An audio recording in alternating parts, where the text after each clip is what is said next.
Over the next 2 days, we're going to break down the idea of what is a leadership process. A leadership process is a practical plan that we use here at Mission Grove to develop and multiply leaders. I say multiply because multiplication leads to greater growth than addition. If you start out with 2 and you add 2 and you add 2 and you do that 10 times, at the end of that, you end up with 20. However, if you start with 2, you multiply it by 2, and then you multiply it by 2, and you continue on and you take 2 to the 10th power, at the end of that same time period, you end up with 1,024. Multiplication leads to exponential growth, which is much greater than addition. And this was Paul's strategy when he started early churches. We find in 2 Timothy chapter 2, verse 2, this truth. And what you have heard from me in the presence of many witnesses, entrust to faithful men who will be able to teach others also. Within this verse, you see 4 generations of disciples.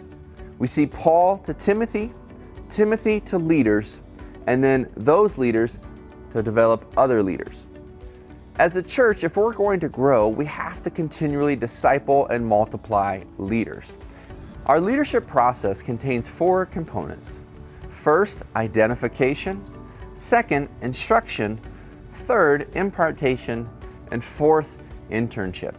We're going to address parts 1 and 2 today. Developing a leader starts by identifying potential leaders.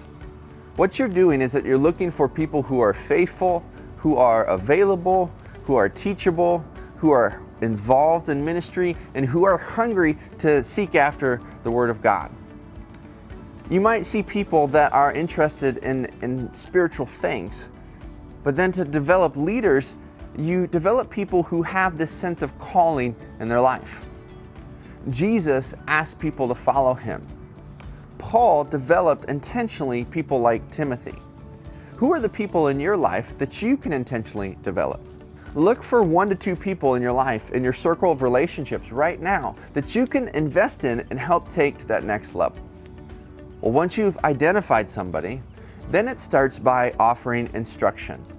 Instruction really deals with competency and really helping somebody learn knowledge within their head. You might share a set of skills, you might read the Bible together, teach them how to pray, and use practical steps in order to share your skill set with them. Join us tomorrow as we break down steps 3 and 4 about impartation and internship.